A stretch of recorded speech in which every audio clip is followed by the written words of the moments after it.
Hi friends, இன்றைக்கி நாம் mutton biryani செய்ய போகிறோம். அதுக்கு முதல்ல 1/4 கிலோ மட்டனை எடுத்துக்கணும். கொஞ்சம் போல் மஞ்சப்பொடி, தேவையான அளவு உப்பு, காஷ்மீரி மிளகாய் வற்றல் ஒரு 1/2 spoon, mutton masala 1/2 spoon, 1 spoon தயிர். இதெல்லாம் சேர்த்து பிசைஞ்சு ஒரு 1/2 மணி நேரம் ஊற வைக்கணும். 1/4 ஸ்பூன் இஞ்சி பூண்டு பேஸ்ட்டையும் சேர்த்து பிசைந்து கொள்ளவும். மட்டன் பிரியாணி செய்ய முதலில் அரிசியை 10 நிமிஷம் ஊற வைக்க வேண்டும். பிரியாணி செய்ய முதலில் குக்கரை அடுப்பில் வைத்து 2 ஸ்பூன் நெய் விட்டு நெய் காய்ந்தவுடன் முந்திரி பருப்பை போட்டு வறுக்கவும்.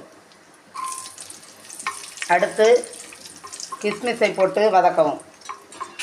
அடுத்து பட்டை, கிராம்பு, ஏலக்காய் இதை போட்டு வறுக்கவும். அடுத்து கொஞ்சம் ரம்ப இலை, பிரியாணி இலை இருந்தால் பிரியாணி இலை சேர்த்துடுங்க.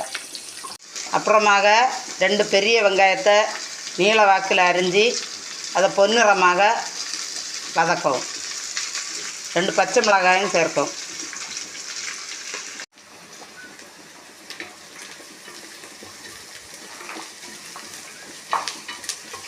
வெங்காயம் பொன்னிறமாக வதங்கியவுடன் ஒரு தக்காளியை நீளவாக்கில் அரிந்து அதை வதக்கும்.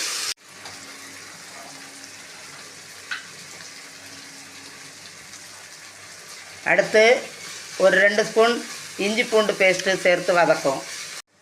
கொஞ்சம் புதினா இலைகளை சேர்க்கவும்.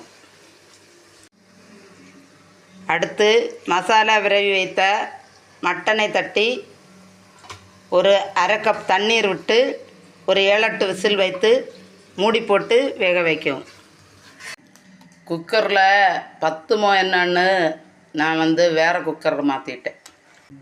அப்புறமாக 1/2 ஸ்பூன் காஷ்மீர் சில்லி மிளகாய் தூள், பிரியாணி மசாலா 1 ஸ்பூன் சேர்த்து கிண்டவும். அரிசியை நன்றாக தண்ணீரை வடிய வைக்க வேண்டும். அடுத்து பிரியாணி அரிசியை தட்டி கிண்டவும். இது சீரக சம்பா அரிசி 1.25 கப்பு நான் சேர்த்துருக்கேன். அப்போ தண்ணி 1 கப்புக்கு 1.5 கப்பு, 2 கப்பு தண்ணி சேர்க்கணும். 2 ஸ்பூனு தயிரும் சேர்க்கணும்.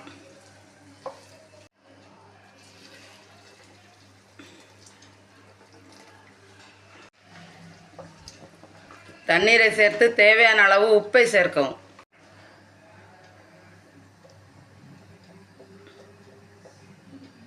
நன்றாக கொதிக்க தொடங்கியவுடன் கொத்தமல்லி தழைகளை தூவி 1 ஸ்பூன் நெய்யும் விட்டு ஒரு கிளறி மூடி வைத்து சிம்மில் வைத்து ஒரு 8 நிமிஷம் வைத்து ஆஃப் செய்யவும்.